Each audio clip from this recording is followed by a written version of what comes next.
Encontró el cuerpo salvajemente mutilado. Sacó el intestino fuera de la cavidad abdominal. Ni un cuchillo, ni un hacha, ni nada por el estilo. Tiene que ser algo destructivo. Una herida enorme. Estaban haciendo un cursillo. 8 presos con un funcionario. ¿Qué hace el funcionario? Nada. La gente pues tenía miedo hasta incluso de hablar. Fue testigo involuntario de algo. Un año después aparece un testimonio. Le contó que había presenciado el crimen. Hay un chivatazo. Dice que ve cómo lo han hecho. Especulaciones, sospechas. No hay un crimen perfecto, sino una investigación imperfecta.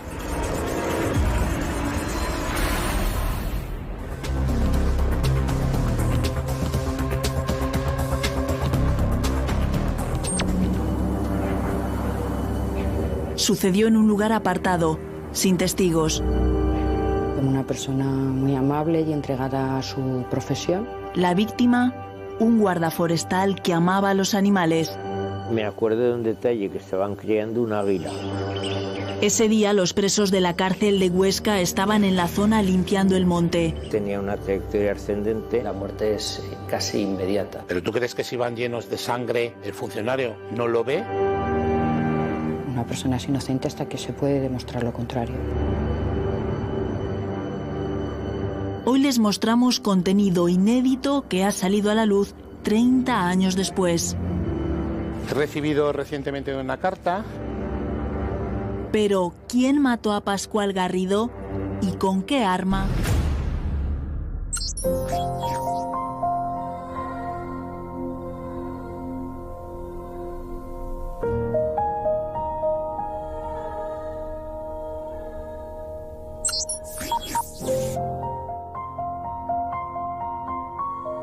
Bajo un compañero y es que el compañero el que se lo encontró allí.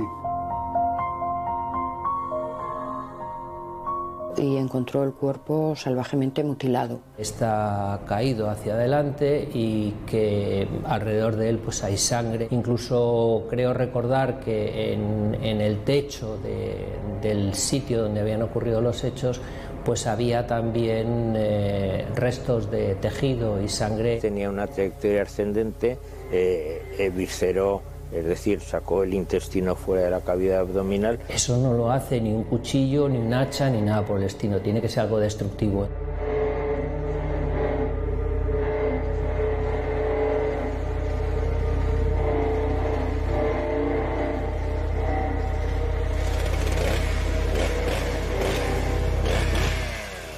La víctima tenía unas lesiones, como es obvio, incompatibles con la vida, que afectaba a los vasos ilíacos de la extremidad, quiero recordar que era izquierda. Hablo de la descripción de la autopsia, naturalmente. Era una herida enorme, vamos. Ese instrumento tremendamente lesivo había cortado tejido óseo, dejando una separación casi de 1,5 centímetros, casi 2 centímetros. Con lo cual pues se produjo una exsanguinación en muy poco tiempo. Las lesiones que él tenía eran compatibles con que se les hubieran producido con una motosierra. Esa motosierra debió enganchar uno de sus dientes en el cinturón era un cinturón de metal, y debió enganchar ahí la motosierra, y como la motosierra gira hacia abajo para no salpicar al que está trabajando con ella, pues lo que hizo fue irse hacia adentro. Las lesiones que tenía eran tan graves y afectaban a zonas tan vitales, porque afectaban a las zonas de la ingle, pues ahí hay una arteria muy grande que lógicamente al seccionarse la muerte es casi inmediata. No hubiera tenido posibilidades, ni aun habiendo ahí un médico, de haberle prestado asistencia médica.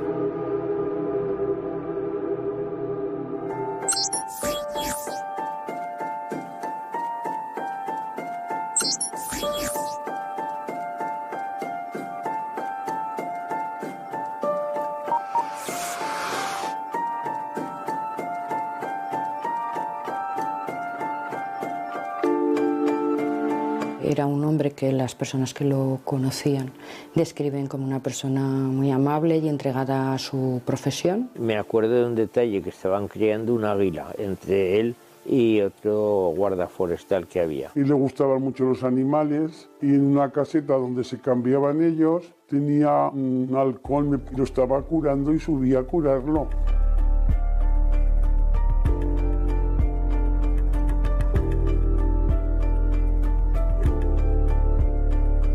Yo estuve en su entierro, claro, porque por arropar un poco a la mujer, aunque casi no hablamos con ella porque estaba muy mal, muy mal. Lo conocí cuando vinimos a vivir aquí todos, que éramos bastante jóvenes, y ellos pues estaban muy recién casados. Ya me contó que estaba muy feliz, que precisamente vino aquí porque sacó lo de forestal. El día 2 de abril de 1991, Pascual Garrido acude a la caseta forestal de Arguis. Ese día precisamente no tenía que trabajar, tenía fiesta y se encontró además con un compañero. Le dijeron luego que el compañero dijo, fíjate qué casualidad que no tenía que venir para nada.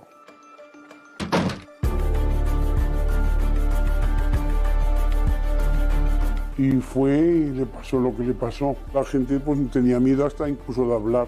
Alguien tuvo que ver algo y nadie dijo que lo vio, o sea, nadie. Fue testigo involuntario de algo que le acabó costando la vida.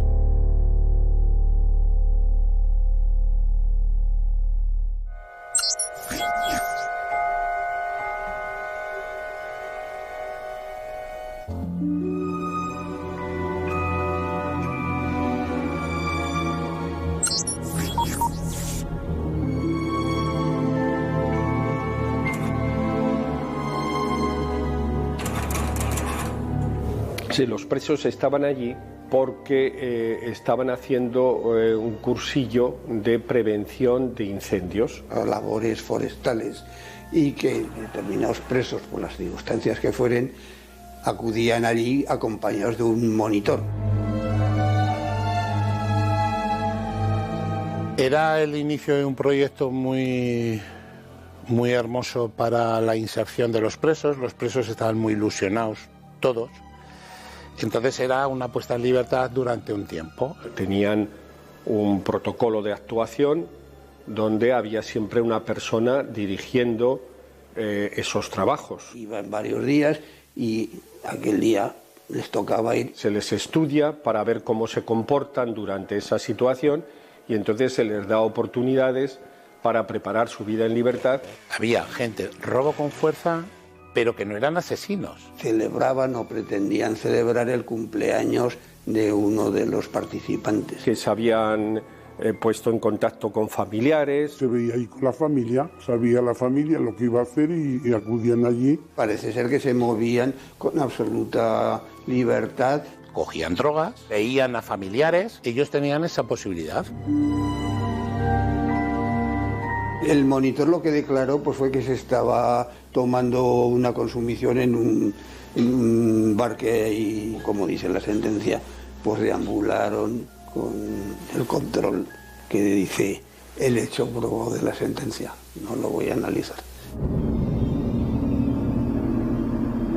El monitor, el funcionario, le daba esa herramienta porque había una plena confianza en ellos, si no, no se lo hubieran dado. Motosierras, desbrozadoras, cuchillos, armas que pueden producir daño, pero si estaban a punto de salir en libertad, en un tercer grado, y había esa confianza por parte del monitor, del funcionario. Estaba él a lo suyo y que debía tener confianza en sus discípulos o alumnos, o como los queramos llamar, o a lo mejor pues, debía haber habido más de un monitor. Abusó de esa confianza hacia los presos, precisamente por la confianza que tenía en ellos. Si él hubiese sentido algún tipo de amenaza o hubiese visto en los días anteriores algo raro, en vez de un funcionario hubieran ido 3 y hubiera ido un guardia civil, pero no fue así.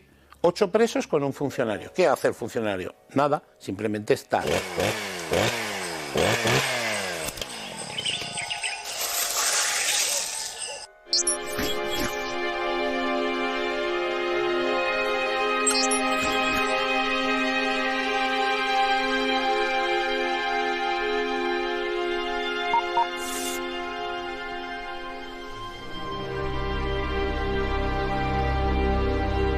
La situación fue en el pueblo de Arguis, al lado de Monrepós, del pantano de Arguis. De hecho, recuerdo que estaba en Monrepós en obras. Es que la investigación se centró en los presos que estaban en ese momento en la zona.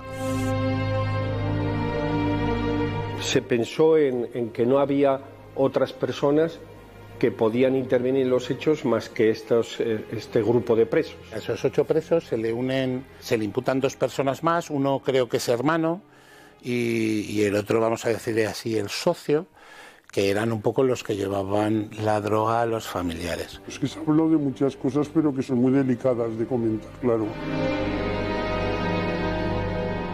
Y él o les debió llamar la atención o amenazó con denunciarlos, es lo que dijeron las acusaciones.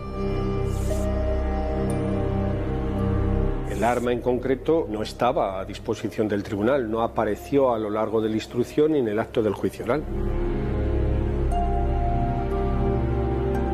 Pese a que se hizo una búsqueda exhaustiva, nunca se encontró. Hubo buzos durante días buscando en el embalse pensando que habían arrojado el arma al agua y no se encontró. Lo primero es que no saben la cantidad de motosierras que hay.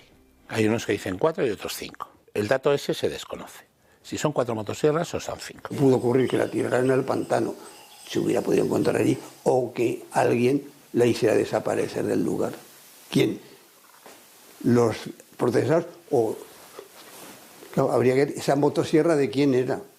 Incluso se buscó en las obras de la carretera porque en aquellos momentos la carretera se estaba construyendo. Podría haber otras vías alternativas. Podría haber sido que había más gente allí en el lugar de los hechos, había otros internos y sin embargo fueron estas personas determinadas. Había personas trabajando en la construcción de los túneles que manejaban motosierras. Yo más no puedo decir. ¿No se puede descartar ningún tipo de vía de investigación? ¿Coincidieron temporal? Pues no lo sé.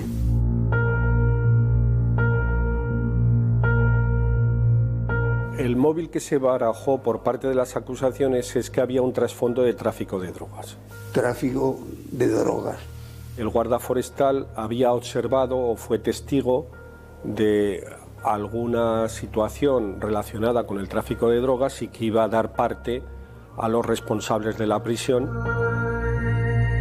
La principal hipótesis es que en esa caseta forestal o en las cercanías tenían lugar los intercambios de droga. Personas que estaban fuera de la prisión llevaban la droga a los presos que estaban disfrutando de la libertad que les daba el curso forestal. Pero algo falló en la investigación, o limpiaron muy bien el escenario del crimen, los presos volvieron a la prisión y se lavó la ropa con lejía. Entonces pudo desaparecer cualquier rastro de sangre que había. Cuando la policía llegó a la prisión, la ropa ya se había lavado y no se encontró ningún indicio. También eran otros tiempos, pero la sangre no es fácil que desaparezca, siempre queda un resquicio. ¿Pero tú crees que si van llenos de sangre, el funcionario Germán, me parece que se llamaba, no lo ve? ¿La Cruz Roja, que me parece que era el que transportaba, no lo ve? Por supuesto, las manos, el cuerpo, es decir, el asesinato fue muy, muy, muy macabro. Las pruebas pueden ser o confesión de los hechos, o confesión de alguno de los acusados, o pruebas objetivas. Entonces no había ADNs, no había pruebas objetivas. Que fue un caso muy complicado, porque hubo secreto de sumario. El secreto de sumario se prolongó durante meses. La investigación tropezó con muchos obstáculos y entonces hubo mucho hermetismo. Pero bueno. De hecho, este caso se sobreseyó en la fase de instrucción. Se ha sobreseído porque no está claro qué pasó. No hay un crimen perfecto, sino una investigación imperfecta.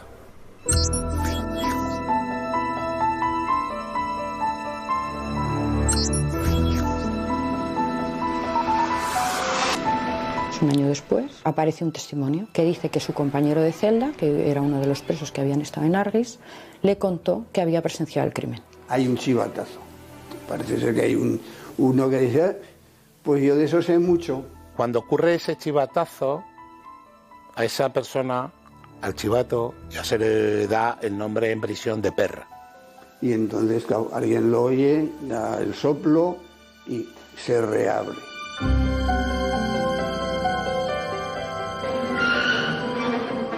Le contó que desde un coche, desde el aparcamiento de un bar de Argüelles, él había presenciado como 2 de los reclusos sujetaban a Pascual Garrido y otro lo asesinaba con la motosierra. Esta persona fue investigada, se le decretó la prisión, que es el otro de los presos. Permítanme que no pueda decir el apellido por razones de datos personales. Esta persona incurrió en contradicciones. Eso que dijo que le había visto pudo responder a un afán de notoriedad. Se incurrió en muchas contradicciones. Esa persona que dice que ve cómo lo han hecho, él se exculpa y dice que él no ha participado por razones de alguna manera de descartarse él, de no querer saber nada. Declaró de esa forma, pero luego se desdijo. Que dijo que por qué en estos tiempos que estamos se puede reabrir un caso por un chivatazo de un preso, que encima consumía heroína. Ese preso en su entorno lo que dijo era lo que ciertas personas en su momento, por ciertos beneficios que iba a obtener, dijo que querían que dijera.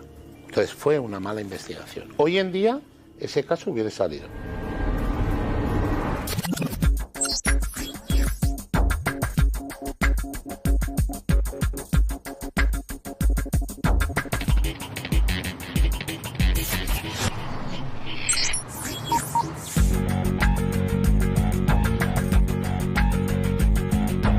En el juicio creo que fue a lo largo, en los primeros días del mes de abril de 1995. En el banquillo se sentaron 6 personas, 4 eran presos, el grupo era de 8, se procesó y se acusó a 4 de ellos y 2 eran el hermano de uno de los presos y un amigo que habían ido ese día a visitarlo. A estos se les consideró cooperadores necesarios del crimen porque se consideraba que ellos habían sido quienes se habían deshecho del arma. Fue un juicio duro, muy duro. Lo recordaré toda mi vida profesional. Es uno de los juicios más intensos que yo he vivido, porque eran muchos los acusados, eran muchos los abogados, algunos de los abogados eran muy agresivos verbalmente, es decir, son muy incisivos. De hecho, 30 años después o 30 y tantos años después lo recuerdo bastante bien y sobre todo recuerdo la intensidad del juicio. Sí que fue muy intenso. Cuando a tu cliente le piden 30 años, pues la verdad es que tienes que estar pendiente de todo. Lo cierto es que en el juicio no había pruebas para someter a estas personas a una condena. Los acusados en todo momento negaron su participación y recuerdo la vehemencia con que uno de ellos, no recuerdo cuál, dijo: es que nosotros somos delincuentes pero no somos asesinos. La acusación es la que tiene que demostrar que tal acusado ha realizado esto y esto. Estaban varios haciendo cosas, pero claro, no se sabe qué hicieron todos, si fue acometido, tal como dice la sentencia, por uno o por los 6. Parecía que el fallecido había estado sujetado por la mano derecha y por el cuello. Las lesiones que vimos, que eran superficiales, no eran muy importantes, estaban todas en el hemicuerpo izquierdo. Incluso la ropa que tenía estaba rota en el lado izquierdo. Por eso pensamos que su mano derecha, que era lo habitual, es que te defiendas con las dos, o si eres diestro aún más con la derecha, pues él eso no lo había hecho. Que uno lo sujetó, que otro le rajó, que otro le cogió por los brazos, que el otro le cogió por las piernas. Suponemos que la mano derecha está bloqueada, sujeta de alguna manera, y además, como tiene unas lesiones en el cuello, pues está sujeto por el cuello. Necesitábamos saber la data de la muerte del guarda forestal, el momento de la muerte. Según qué momento hubiera ocurrido, los presos no habían tenido tiempo de llegar desde el centro penitenciario hasta Argüís. Cuando los presos llegaron a Argüís, al pantano, ya se había producido la muerte, es decir, el guarda forestal ya había muerto, con lo cual no era posible que los presos participasen en este hecho delictivo. En base a eso, pues yo creo que pudieron constatar que se había producido la muerte en poco tiempo respecto de que había desayunado el fallecido hasta que se produjo el hecho luctuoso. Sin embargo, el tribunal lo minimiza, viene a decir que no saben si después del desayuno ingirió algún alimento, que eso no ha sido probado. Lo cual daba lugar pues para todo tipo ya de especulaciones, sospechas y contradicciones.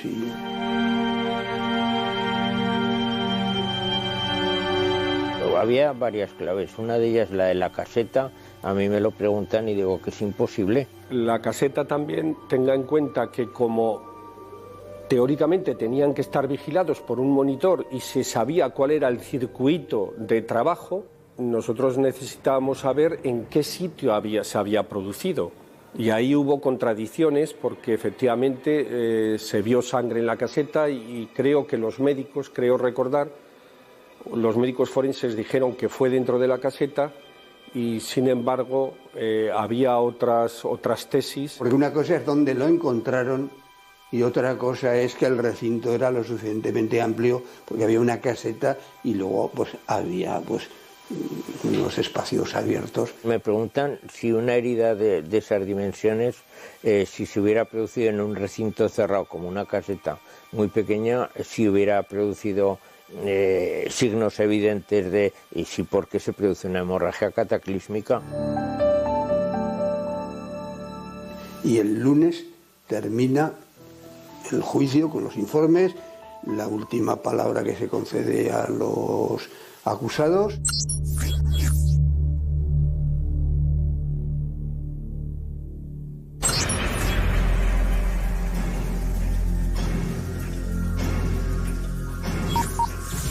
Hay sentencia absolutoria y que los excarcelan.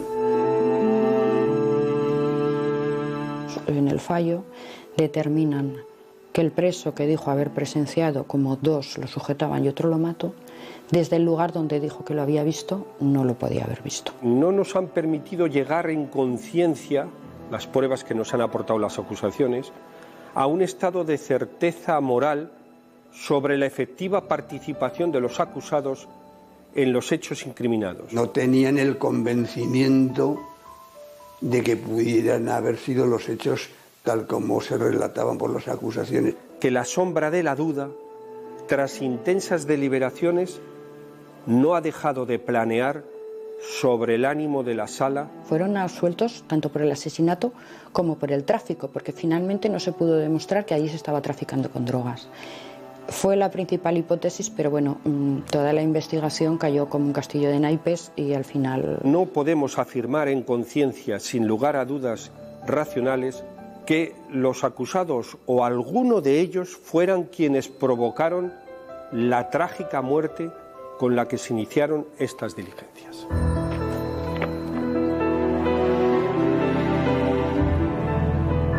Estuvieron horas deliberando. Tenían una vehemente sospecha de que las cosas ocurrieron como decían las acusaciones, o sea que fueron los presos, el móvil fue la droga, pero no había pruebas que permitieran certificarlo. La prueba rotunda, la prueba sólida.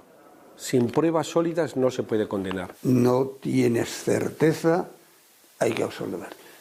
Pues claro, los puso en libertad inmediatamente. Se merecían ir al juicio, porque había indicios sólidos sobre su participación, pero no se han transformado, no se han plasmado en pruebas sobre la condena.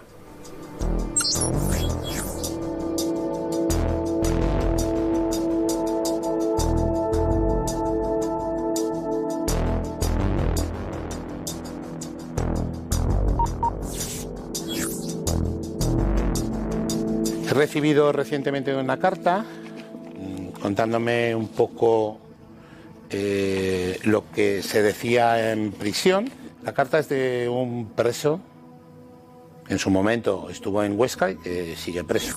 La carta dice que los presos fueron perjudicados, que en ningún momento fueron culpables, que no habían tenido nada que ver, que sí fue un asunto de drogas, nada con los 8 presos.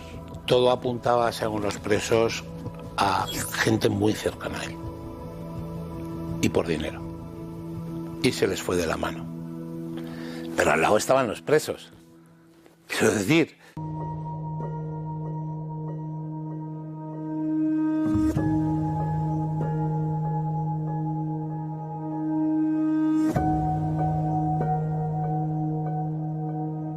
A Pascual Garrido no se sabe quién lo mató. ¿Se podían haber hecho más cosas? Insisto, no hay un crimen perfecto, sino una investigación imperfecta.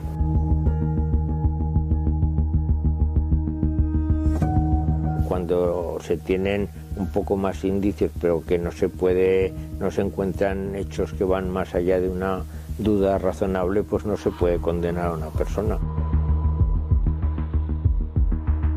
Si creemos en la justicia, no se puede culpar a nadie si los jueces han dicho que no hay pruebas. Una persona es inocente hasta que se puede demostrar lo contrario.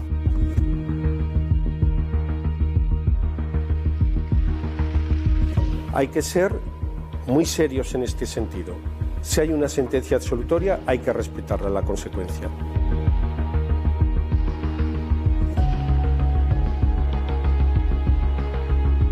Más vale 100 culpables que estén en la calle que una persona inocente que esté cumpliendo condena.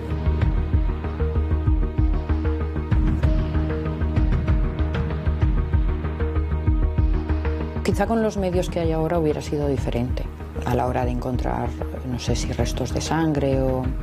Con las técnicas que hay ahora a lo mejor era distinto, es que han pasado 3 décadas. Es muy triste que este crimen quedara impune, que nunca vaya a pagar nadie por este crimen. Dicen que no existe el crimen perfecto, sino una investigación fallida, y yo creo que es lo que ocurrió en este caso.